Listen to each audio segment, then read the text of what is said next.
I'm on a long drive to my parents' house for the week, Christmas week, and I was gonna crank out some videos. So the topic of this video is how to do subleasing hostel at for work. So if you want to do some kind of entrepreneurship, and you would be interested in potentially doing app economy entrepreneurship, then this may be for you. So this is not completely app economy, but it's just an easy way to explain it that people understand. But actually, we're not going to get most of your business from apps. We're going to get it from other websites. So this is how to do Airbnb styled business. You're not going to get most of your business from Airbnb. And so to give you some context, this is based on my experience doing Airbnb styled hostel business in houses in near Miami, Florida in 2018, 2019. But I figure the advice is still good because the service hasn't changed much since 2018, which is we're going to be focusing on people that just need regular housing, not tourists. And even that market is about the same, but it may be more competitive now, probably a little bit, but I think it already had its most dramatic peak a while ago. Airbnb, I don't know the research, but because the barrier of entry is kind of high compared to doing other solo busices, such as flipping, which I'm doing now, which is it is darn competitive because the barrier of entry is low, very low. You can just start selling stuff in your closet, which is a super low barrier of entry. And I think I would need to speak louder, so I'm gonna do that. So what you do is you gotta have enough money for a house, or you can use other styles of places, but it needs to be a place where your house is better because your neighbors won't be bothered as much. So you got to find a house in a neighborhood that's probably working class all the way up to middle class, straight up middle class, not upper middle class, because then I think you might have problems because you might stick out a lot that you're the only person having so many people living in your house. Because if you're going to do a hostel style, you're going to have a lot of people living. But if you live in a working class neighborhood, or even middle class neighborhood, people are just kind of used to having neighbors that may have a lot of people live there, because they don't have the means to have a 4-bedroom house with 3-4 people living there. They have maybe not a 4-bedroom, but a 2-bedroom house with 2 people living there. They're gonna have 2-bedroom house with 8 people living there because their whole family, and they have roommates and stuff to get by to pay for the rent. And so you're gonna pick that kind of neighborhood, and then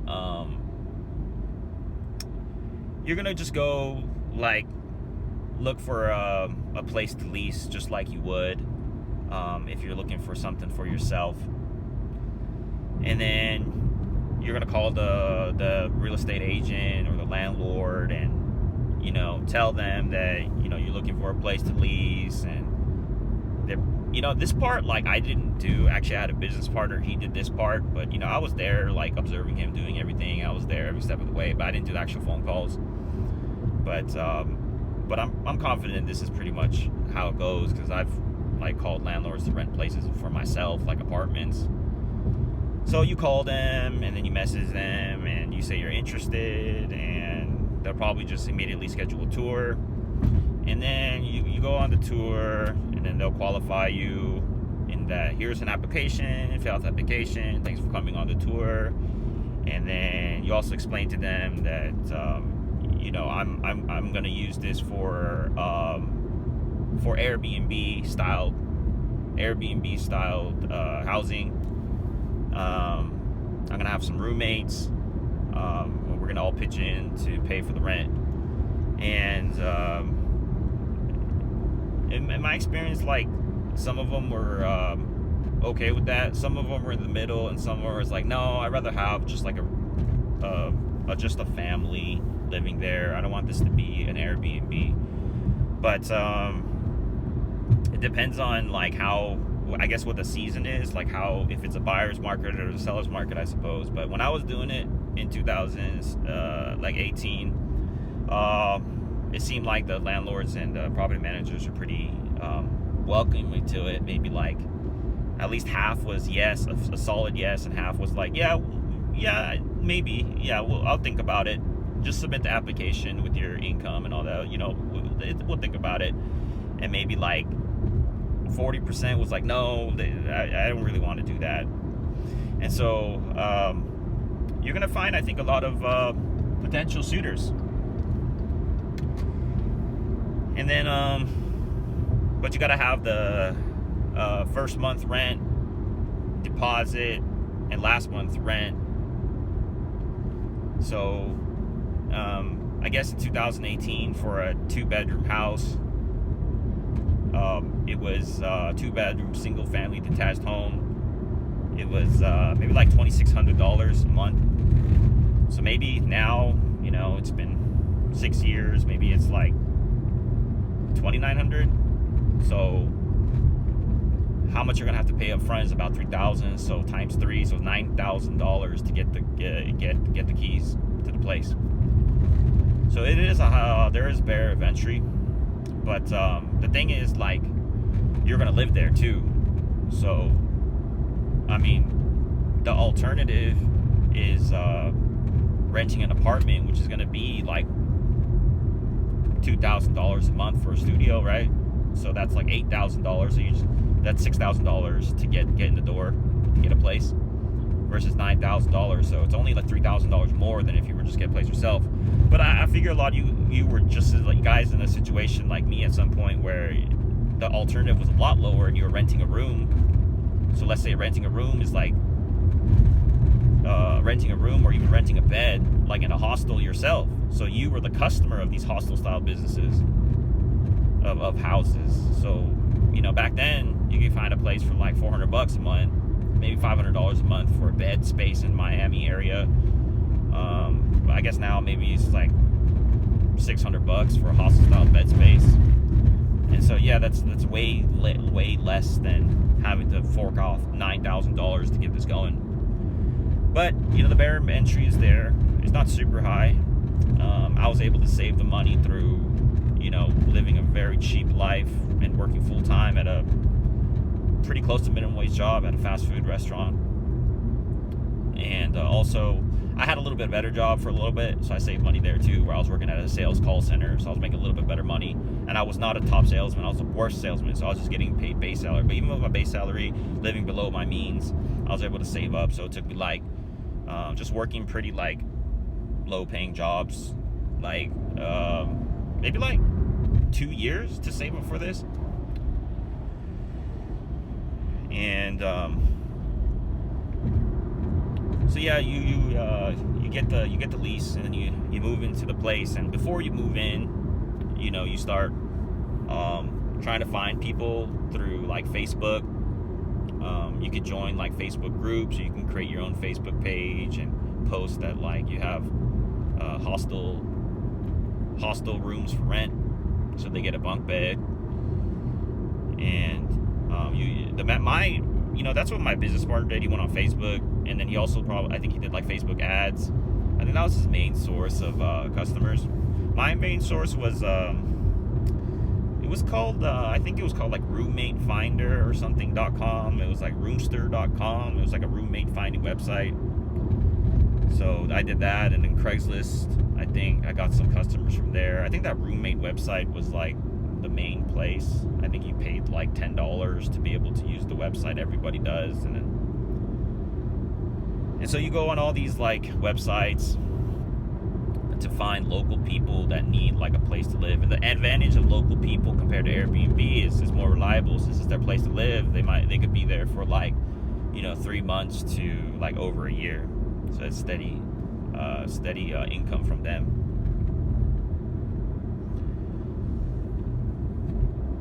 And so you look for people through these like roommate like websites, and actually a lot of is also like the real estate websites, like Zillow.com is a good one. You can post like room rentals on there, and so you can put hostel room rentals on there, so that you get a lot of people from there too. And then start doing that like when you feel like there's a good chance you're going to close on a place soon for a lease, and then get that place filled up with people. And if for a 2-bedroom house, you could probably put you could really like Tetris the bunk beds in there, so it'd be 1, 2, 3 bunk beds per room. So 3 bunk beds per room is 6 bunk beds, and each bunk bed has 2 people in it, up to 2 people. So that's 12 spaces in a 2-bedroom house. And then I'll try to inflate the numbers to what I think it would be now. So back then I would do 12 spaces. So back then I'm not gonna say back then, I'm just gonna do it based on like my estimate of what it is now based on inflation. So you probably want to do like weekly rates and monthly rates and daily, not daily rates, but weekly rates and monthly rates. And so weekly rates, you should probably do like $850 a week, and then a monthly rate you're gonna do like $600 a week, $600 a month. And doing the math, let's say usually you have an occupancy of like maybe, what is it, how many people again? So 12 available spaces. Let's say you're like maybe like 70% full, like on average. So you have like 9 out of 12 spaces, and they're paying like monthly, just keep the math simple. So it's 9 spaces typically that you have used, and one of the beds you're using too.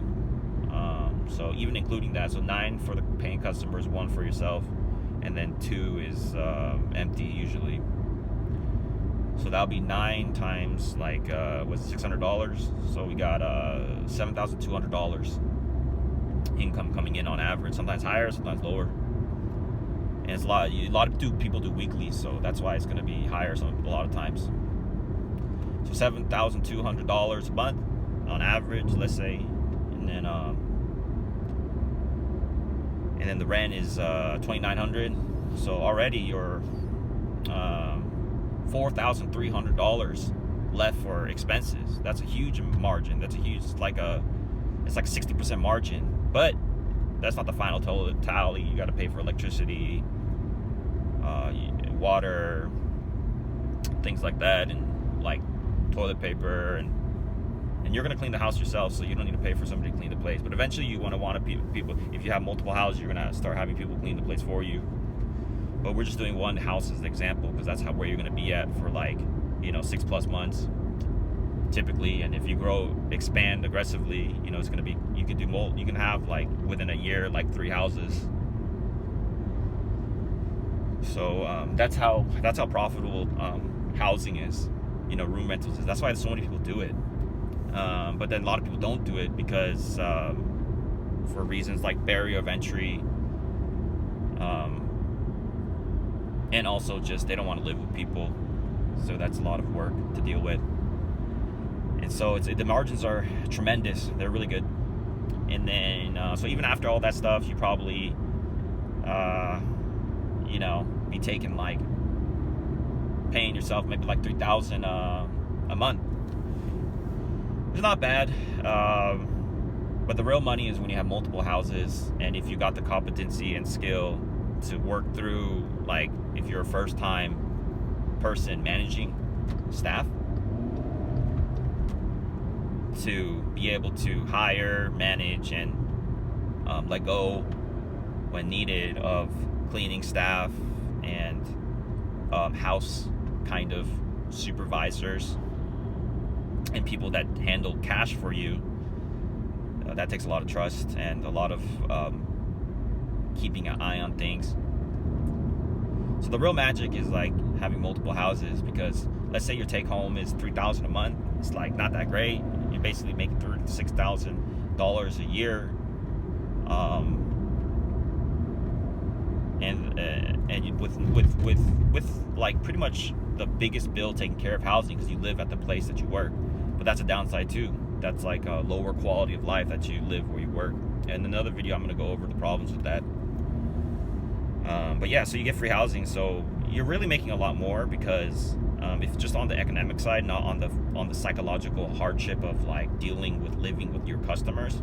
But in terms of economically, you're coming up pretty good, because most people 50%, and probably over for low income people, if like you're that person like I was, it's like 70% of your income goes to rent. So instead of 70% go to rent, that $36,000 a year is far more valuable, since you don't have that rent expense. So I'm gonna round up this video so at this point you're doing good, and then that's how you get started. And one of these videos, I'm gonna tell you like how to expand, which might be clear to everybody, but there might be little pro tips that I know since I've actually done it, where the little issues that you run into. So yeah, in summary, call the landlords on these real estate websites and tell them you're interested, and that you want to do like subleasing, or have roommates where they pay to live there, like an Airbnb style business. Once you get the place, find customers through Facebook, these roommate websites, real estate websites, do tours with these people. It's simple as that. But like, do you have the startup costs of the $9,000 to get the place? That's the hard part. And the hard part is also like just doing something, if you've never done this before, like the reservations of doing something that you haven't done before, and putting a lot of money on the line. But I think it's a really like it's like one of the safer businesses for sure, because housing is like a necessity in life. That's why a lot of people like to get into real estate as their first real estate, and in this case housing, for their like first like side gig turned into full-time thing when they want to expand outside their regular job. Let me know if you have questions in the comments, guys. Talk to you later.